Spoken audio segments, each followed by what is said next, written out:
Hey Steamboat parents, I just want you guys to know that we are super fans of you. I know last year felt like a roller coaster with ups and downs throughout the whole year. From not knowing what the day-to-day would look like to becoming your child's English, math, and art teacher. So parents, we want you to know that you aren't messing up your child's life. You're actually doing a great job. Oh, and happy Valentine's Day.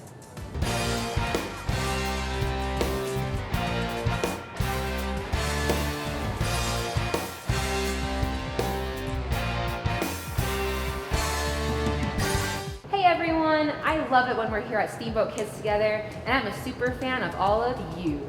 So when you're a super fan, you cheer for your team. You make sure your favorite players know that you've got their back. And that's how we can treat everyone every day. We can treat other people with kindness. Now, kindness is showing others they are valuable by how you treat them.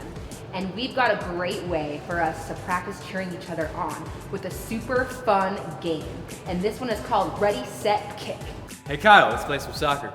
I'm down, let's play soccer. Have you guys ever played soccer or watched soccer?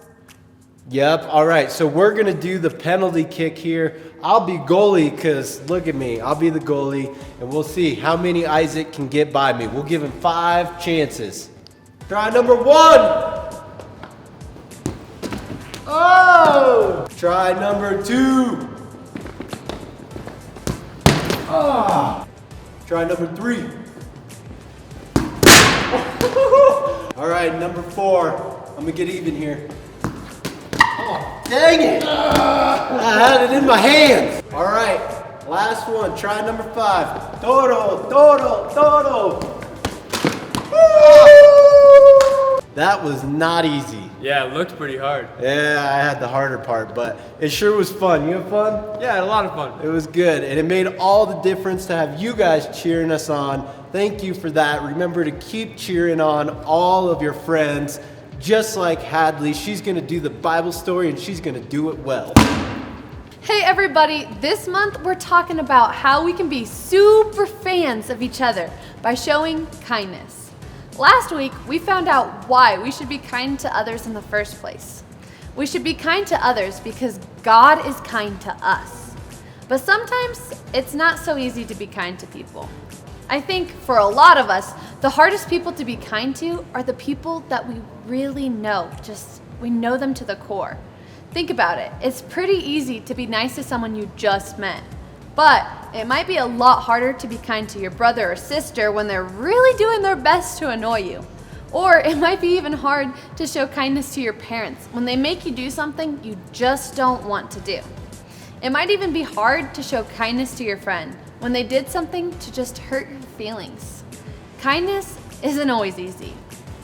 But today's story might help us see how we can show kindness to the people who are closest to us. So let's dive into today's Bible story. The Bible. It's 66 books of history, stories, letters, and poetry that fit together to form God's one big story. The epic adventure of how He created us and loves us so much that He made a way to rescue us. As we travel through the Bible, from Genesis to Revelation, we discover people who met God and found their lives changed forever. Now, for an amazing story. Inspired by the Book of Ruth. In the land of Moab, there lived a young woman named Ruth. She married a man from Judah and must have dreamed of a large family and many children. We'll name them Zeke and Hannah and... But Ruth's happily ever after ended before it began. Her husband died and his brother too, and that left Ruth alone with her sister-in-law Orpah and her mother-in-law Naomi, whose husband died too. I have nothing left. Naomi had come to live in Moab during a famine in Judah, but she had gotten word that there was plentiful food in her homeland again, so she planned to take a road trip. Ruth, Orpah, go back to your family homes. May the Lord show you kindness as you have shown me. So Orpah kissed her mother-in-law and left, but Ruth wouldn't budge. I'm going with you. Look, your sister-in-law is going back to her people. Don't urge me to leave you or to turn back from you. Where you go, I will go. Where you stay, I will stay. Your people will be my people, and your God, my God. Well, okay then. Finally, after a long and dusty journey, the two women arrived in Naomi's hometown of Bethlehem. Everywhere along the road, barley rippled in the breeze, golden and ready to harvest. Is that Naomi? She don't look so good. Don't call me Naomi. The Lord has made my life bitter.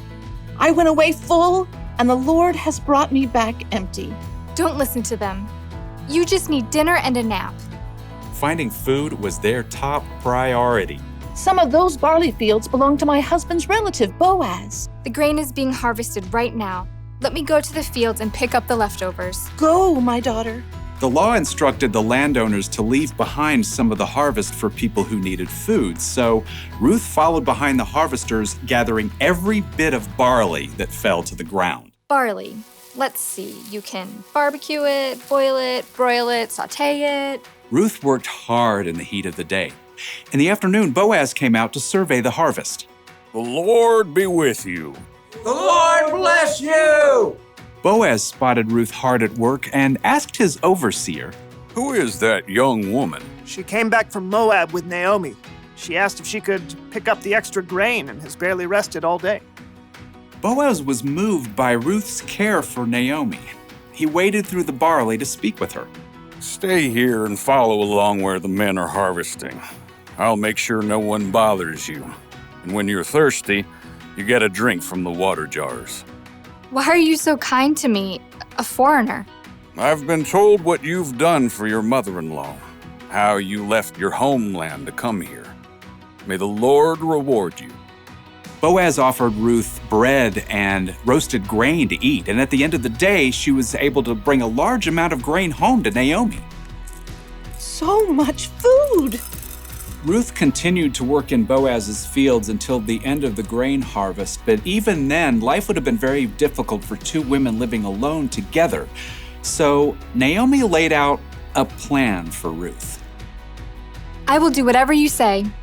At the end of the harvest, the workers threshed the grain to separate the edible kernel from the straw. Then they held a big celebration. When the meal was over and the lights burned low, Boaz laid down near the pile of grain to sleep. Ruth arrived and approached Boaz just as Naomi had told her to do. She folded the blanket away from his feet and lay down nearby. Who's there? It's me, Ruth. Please give me your protection since you're responsible for our family. Boaz was surprised, but what Ruth had said was true. The Lord bless you. Don't be afraid. I'll do what you ask. Everyone knows you are wise and kind. Even though Boaz agreed to help Ruth, there was a family member who was closer than Boaz. So in the morning, Boaz set out to meet that man and the town elders to settle the matter. I will buy Naomi's land and also marry Ruth, if you will let me. Well, I sure can't purchase Naomi's land and take care of my own land too. So we're good? Go right ahead. Today, you are all my witnesses that I will buy Naomi's land and marry her daughter-in-law, Ruth. As soon as it could be arranged, Boaz and Ruth were married. Naomi came to live with them, and a short time later, Ruth and Boaz had a new baby boy. His name is Obed. Aren't you the sweetest little thing? So through the kindness of Boaz and Ruth, Naomi had a brand new home and a brand new family too. Everyone could see the difference in her face. Praise be to the Lord. He's given you a new lease on life, Naomi. Yeah, that Ruth is better to you than 7 sons. Now, Ruth's story doesn't end there. Her son Obed had a son named Jesse, who had a son named David, King David.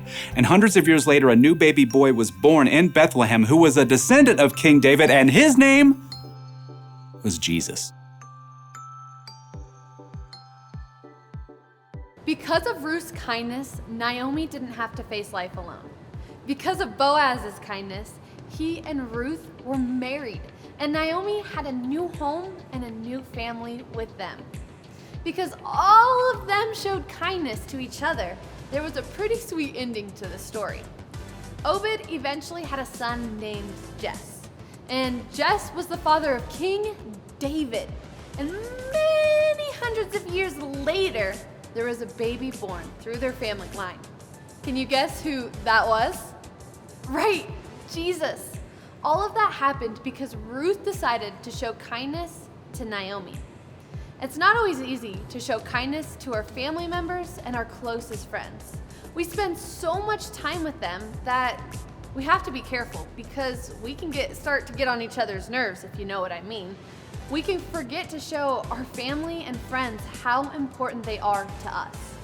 But Ruth's story shows us that God can do all these things through us when we choose to be kind to the people who are closest to us. And remember this is our bottom line. Say it with me. We can be kind to our family and friends. Wow, what a great story. Things could have ended up very differently if Ruth and Boaz weren't willing to show kindness. But because they did, they were able to give Naomi a place to stay where she wouldn't have to be alone. And not only that, Ruth and Boaz had a baby who would end up being like the great times a lot grandfather of Jesus. So let's remember, be kind to your family and also be very kind to your friends. Because you know what? When you show kindness to others, you can show them just how valuable they really are. Do you think your brother or sister knows how valuable they are to you? Try saying it, or better yet, try showing it. It's like we say around here, I should treat others the way I want to be treated. Do what you'd want someone else to do for you. Listen, pay attention, show some interest in the things they like to do. Encourage them with some kind words or maybe a note to say that you've always got their back. Don't miss a chance to show kindness to the people God has put right in front of you. Well, we'll see you next week, Steamboat Kids.